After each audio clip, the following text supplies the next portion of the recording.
So when you hit a wall in business, how do you persevere and get ahead when everything around you is moving at hyperspeed? And how do you make a choice to stay committed to your business? All right, Chris Weiser here with guest speaker Derek Daly today. Got Derek's brand new book, A Champion's Path. Super excited. Just came off stage here at our Indianapolis event. Those of you that are watching us, racing is near and dear to my heart. I grew up in a racing family, in a racing community, drove race cars, started go-karts at like 6 years old. And, we were just talking here about risks in business and how business owners often hit walls similar to in motorsports. Like I know exactly what you're talking about. My father brought me into racing, was a race car driver for years and years. And he used to talk about one of the ways to make a small fortune in racing was to start with a large one. And so, many people hit walls, but then in business, you were relating this to me as we chatted, run into similar walls. Can you expand on that for me?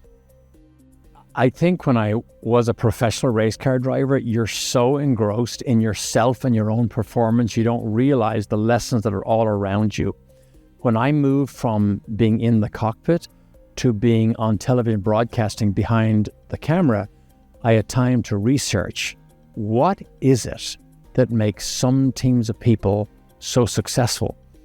And how can they be successful in different eras, with different managers, with different drivers, with different engineers, with different people? They still are able to have sustained success. And it became a fascination for me, Chris, as to what is it? What makes the difference? What separates the teams who are successful on a regular basis? And there's some very basic principles. So whenever motor racing comes on television, what do they try and promo to grab your interest? They're always promoting crash, accidents, right? Yeah, crashes. Because it's, big thing, fire. Exactly. Crashes, stuff flying all over the place, and right? that happens in our sport. I was, unfortunately, in one of those crashes and got critically injured. I remember your crash, actually. Critically I do remember injured, that, yeah. And what the lessons that I then learned became incredible, because I had friends come into my hospital room and say, are you going to go back racing? Or an even more pointed question is, why would you ever why go wouldn't back you just racing? quit? Because this was so dangerous, right? Exactly. And so how do you process what happened? How do you process the crash? And I could ask any business, how are you going to process it when you hit the wall? Because everybody hits the wall at some stage. And sometimes there's that big catastrophic accident too, losing a big client or maybe losing a key employee. Exactly. Right? How will you process it? How will you go forward? Will it defeat you, or do you show that serial survivor mentality? Because when you show the survival mentality, the people that are still around you see it, read it, feel it, and want to emulate it. And they feed off of you. Exactly. Absolutely. Yeah. I totally agree with that. Yeah. And one thing I'll tell you that people don't necessarily realize about motorsports and racing, it's a big team sport. Like, we need a lot of people supporting. I say we, I'm not a driver anymore, but you have a lot of people around you, but it is so isolating because you're in the car and you're in the car for sometimes hours. I never ran, I didn't run much asphalt. I was a dirt track driver in sprint cars and more of the shorter races. But still, it's so isolating because now the Cup guys and the IndyCar guys and the Formula One guys, they have at least team communication. In my dirt track world, we were in a bubble. So, it's kind of similar to how a lot of it is in racing and being an entrepreneur. And I want you guys that are watching this to really think about this, because being an entrepreneur, sometimes you are still, even though you can talk to people, we're in that bubble. We are isolated because we're kind of on an island, because a lot of the problems we can't talk to people about, because it's like money problems or people problems, and maybe we can't even talk to our spouse or our partner because so much of that is just like, man, it weighs so heavy and nobody knows the island that we're on. What's your thoughts, or how can you relate to that? And it can be lonely. It's very lonely. It's very lonely. It can be lonely. Your heart can begin to skip a beat. Not sleeping at night, not eating sometimes. Yep. But the most important thing for people to understand is nobody possesses all the business skills necessary to make a successful business. A driver is a specialist. Don't ask him to engineer the car or take up the tools and put it together. And that's such a good point. point. All a group of specialists. Yeah. Make sure you have the specialists around you that will support your skills. Remember, you're the leader pulling all the specialists together, but you need to make sure all the specialists are individual thinkers who become team players in their actions. It's so vital. And in the era that we now live in, which is a high-speed era, more than ever, you have to lean on the team of people around you and share the accolades with them whenever it's successful. But in addition to having them be paid a monetary sum, make sure there's emotional rewards for those people in your team also. Yeah, and I think, something that is a really good point. As you're an entrepreneur starting out, we are expected to wear all these hats, right? We have all this stuff that we put on us, and especially in IT land. I'm not sure how familiar you are with IT land, but it's very easy because most of the MSP, the IT owner, the managed service provider owner, starts out as the engineer, starts out as the tech mind, and they oftentimes just almost silo themselves into that.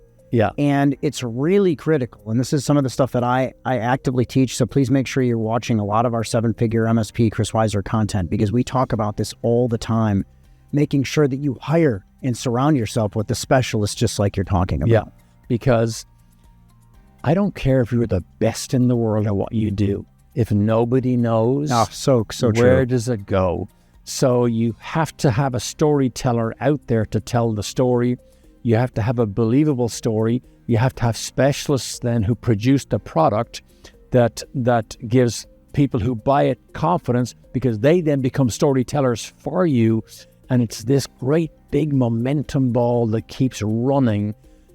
And the most important thing is that people buy into it. They have confidence in what they are being taught, how they're being led. Because when you make disciples of 10 people, that 10, if they just make one disciple, suddenly you see how it's like compounding interest. It starts to scale, right? Absolutely. Yeah, I agree with that. And I think, that whole mindset of, moving yourself from that specialist, key to be a specialist, but surrounding yourself with people and then helping yourself evolve. This is why I love live events, and I love coming out here and having gentlemen like you on our stage, because you start to see how important it is that you develop as a leader of people, right, and growing those disciples like you mentioned. And one of the most important things, and people, it's hard to grasp this sometimes, but I tell my audience, when you are being successful, one of the most important things is to disbelieve in the sustainability of your own performance. Think about that for a second. That's deep. I love that. Because if you have a great quarter, a great year, you better disbelieve it's sustainable, because the target's on your back now. Yeah. We are most vulnerable at times of great success. So racing teams are trained to disbelieve in the sustainability of their own success. It doesn't matter if you won last week. The job is just as hard this week. It's a new week. Just as taxing. Most of your sports people, I think, have that. I'm a big football fan, American football, big motorsports fan, obviously, and have some really good friends in the motorsports industry. And it's so true to get yourself out of that mindset of, I'm dominant, I'm a winner. So you have to constantly be driving yourself forward. And many times, because I do a lot of keynote speaking, many times I'll follow an NFL football player. We had a football player last year, blah, blah, blah. And I say to them, it's interesting, statistically, an NFL play lasts for 7.5 seconds. After that, they stop, they regroup, they get together, have a chat, and they work for 7.5 more seconds. In our business, in motorsports, it's long runs where you then bring your pit crew in to equip you to do more long runs. Yep. And I don't know whether you could have a better business model, but I talk about preparation a lot. And in Indianapolis, we had Peyton Manning for 14 years. And he was renowned for what? His preparation. His super prep. Yep. I often thought, what if he slacked off one week? What if he didn't care, didn't practice, didn't prepare well, and he went out, made a mistake, and threw a bad pass? What would he lose? A down?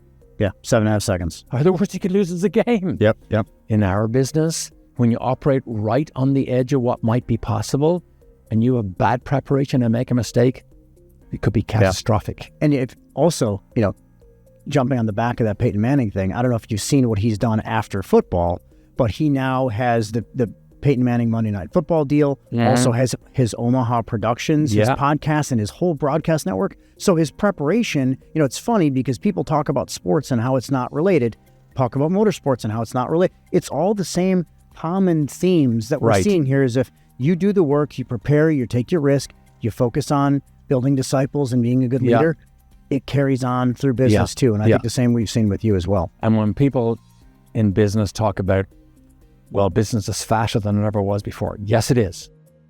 Are people on the fast track? Yes, they are. But they have to understand in racing, let's just take Formula One. 8 years ago, a pit stop took 8 seconds. 6 years ago, it took 6. 4 years ago, it took 4. 2 years ago, it took crazy. 2. Just 2 days ago, it's like the Miami seconds, Grand Prix, 2 teams did 1.9 seconds. That's unbelievable. So do you see how prepared you have to be just to stay up at the competition with the analogy of our sport? I think business is just the same. Yeah, I agree with you. All the principles are there for people to understand what high performance looks like. And I say performance is personal. High performance is highly personal. And you have to buy into it and make a decision yourself. You want to go to the edge. You want to operate out on the outer edges. If you think about it, simple words like choice, I think choice is one of the most powerful words in the English language. Yeah, I agree 100%. Because everything you hear, all training and coaching and advice you get, you have a choice. It goes over your head, or you wrap your arms around it, absorb it, radiate it to the people within your sphere of influence, and now you've created a benefit that goes way beyond just yourself and what you heard. Yeah, I love that so much. Yeah. All right, Derek, any final words? I'd love to have you today. Thanks so much for your knowledge and your wisdom. Just remember, when people try and operate at peak performance, the zone of peak performance is not a crowded place. Think about that. There could be a high price for entry, sacrifice, dedication, commitment, element of risk, and people have to make the choice that they want to operate in that, and it is a personal commitment. But the rewards, both emotional and monetary rewards, are huge when you absolutely focus and dedicate yourself to be the very best you can be. I love it. Thanks, Derek, so much for being with us today. We'll see you guys next time. Thanks for joining us.